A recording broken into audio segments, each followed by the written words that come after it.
فهاد لا فيديو هذا غتبقاو معانا وغتصنتوا الفيديو من الاول حتى الاخير، لان هاد الفيديو فيه شي حوايج صادمه، فيه شي معطيات خطيره جدا، فيه حقائق خطيره جدا.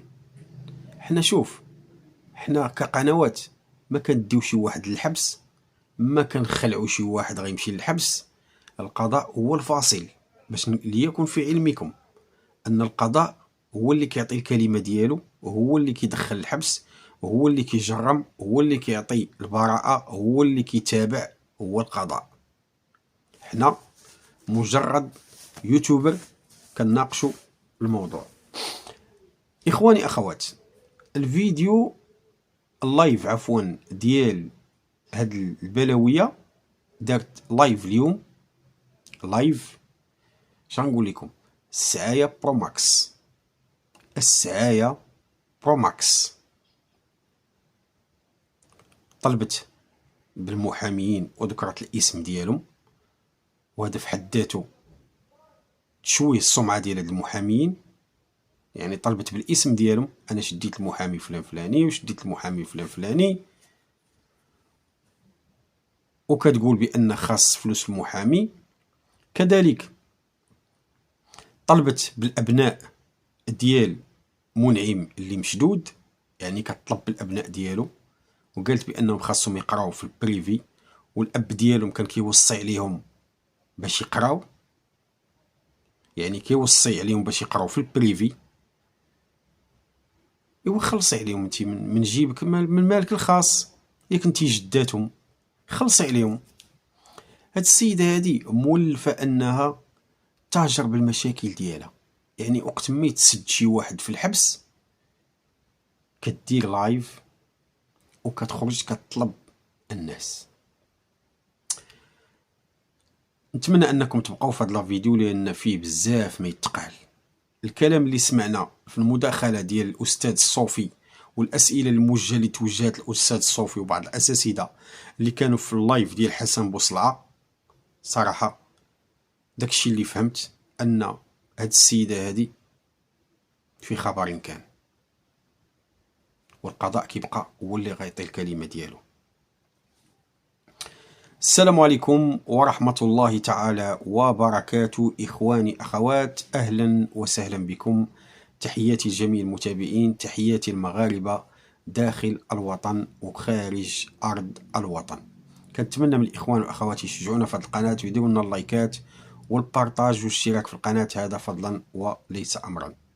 شعارنا زيرو عاطفة، زيرو تفاهة، وحنا صوتنا من صوت الشعب، وحنا مع هاد الخلية اللي كتحارب التفاهة. حنا يدنا في يد هاد الناس اللي كيحاربوا التفاهة، اللي هو الأستاذ صوفي وبزاف ديال الجمعيات اللي معاه، وبزاف ديال السلطة الرابعة من صحفيين من كذا. مهم خلية كتجري على هاد الملف وكتبلغ الصوت ديالها، كتبلغ الصوت ديال السلطات باش يحاربوا هاد القنوات. ماشي غير قنوات مما كنقولوا البدوية وما يدور في فلكها وما يدور في مدينة فاس. فالقضية واللائحة طويلة طويلة طويلة جدا جدا. فأبشروا أيها المغاربة، أبشروا أبشروا أبشروا إن شاء الله، والقادم صادم.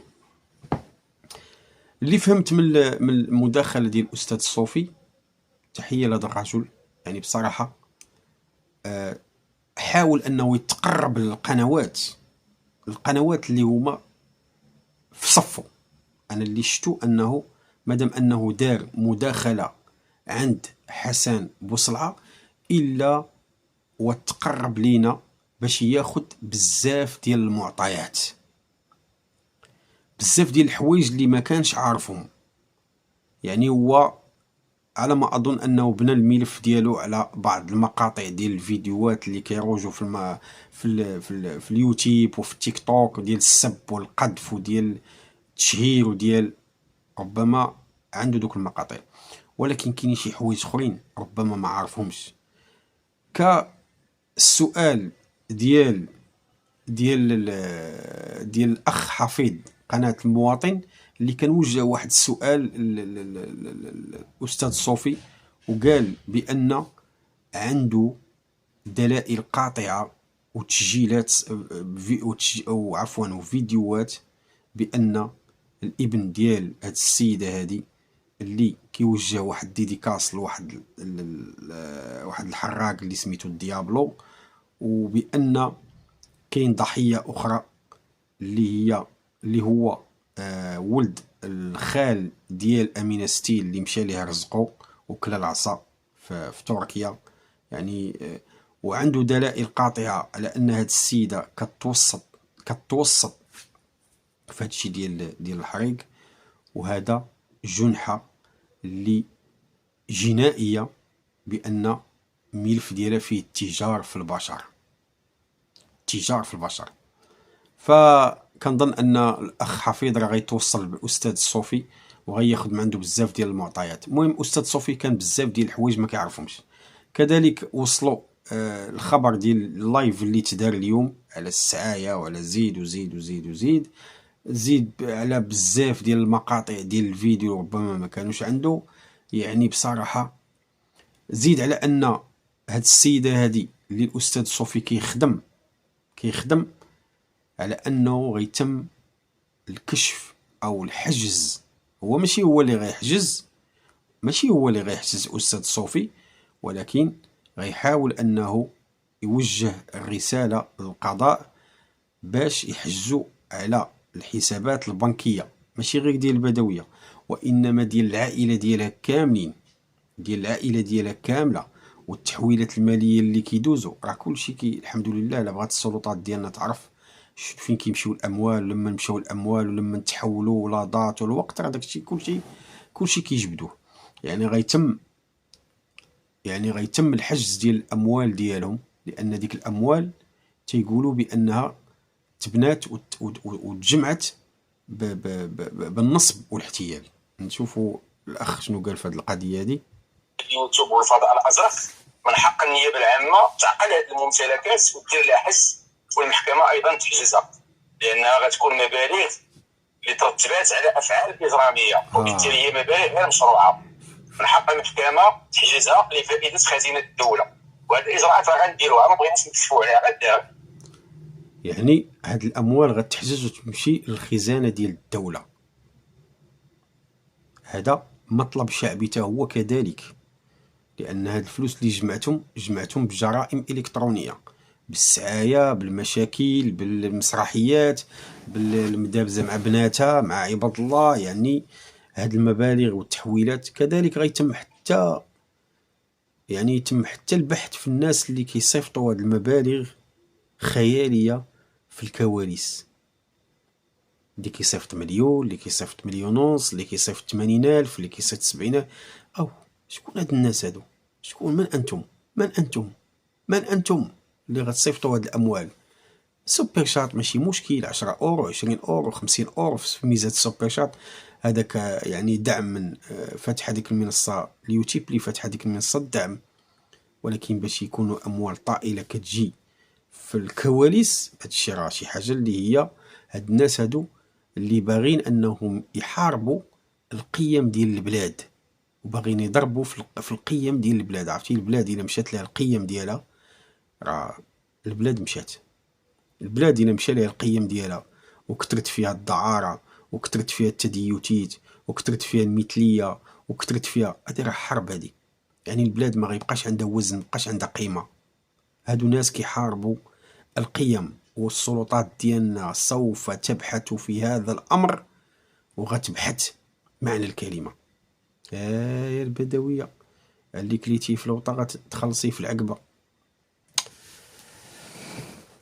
المهم إخواني أخوات، كذلك إخواني أخوات اللي فهمنا من الأستاذ الصوفي على أن سيتم إغلاق القناة، ماشي إغلاق القناة، إغلاق القنوات سيتم.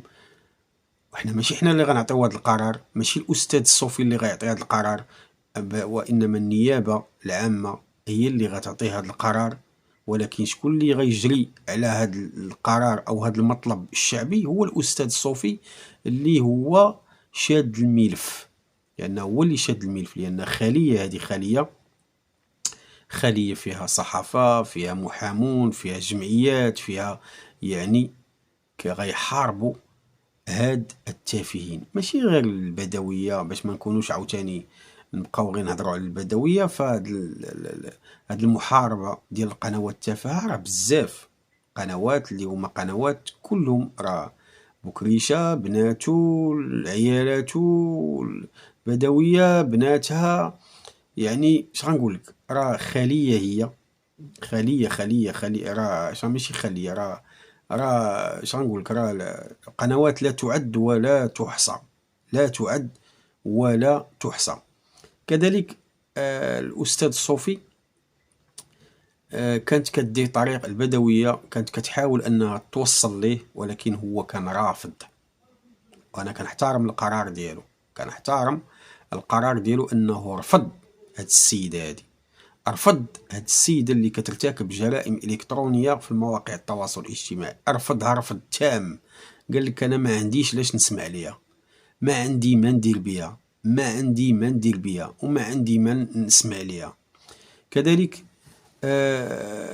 عقب على الناس اللي استضفوها، ولكن ربما شفت أنا سميرة البقالي استضفتها لظروف ما، أن السيدة مريضة وأن فيها السكر، جيبها معها درية صغيرة كذا كذا إلى آخره، ولكن فهمتنا على أنه ما جاتش تتكلم على التنازل، فالتنازل ما كاينش إخواني أخوات، التنازل ما كاينش، وإما جابت مبررات، وهذا هو اللي عقب عليه أستاذ صوفي، أنها جابت مبررات، يعني جات باش أنها تدعي فلان وفلان وتجيب أنها تبين البراءة ديالها، أن الناس تعداو عليها والناس كيسبوها والناس كيعايروها والناس هادو مبررات ما غينفعوش هاد المبررات أمام المحكمة، لأن عندك انت مقاطع فيديو فيهم جرائم كبيرة جدا. هاد المبررات ما غينفعوكش بتاتا،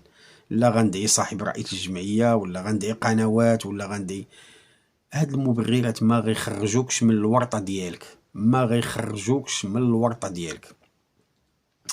المهم إخواني أخوات، شنقولك، راه جيت ندوي، راه غندير فيديو فيه 30 دقيقة، خلي حتى ندير الفيديو الثاني إن شاء الله بحول الله، ونعطيكم الجديد عاوتاني، لأن كاين ما غنقول، هذا غير الفيديو الأول، حتى الفيديو الثاني، ونعطيكم معطيات أخرى، حقائق أخرى، مشاكل أخرى، غير الله يدير شي تولد الخير والصافي. والسلام عليكم ورحمة الله تعالى.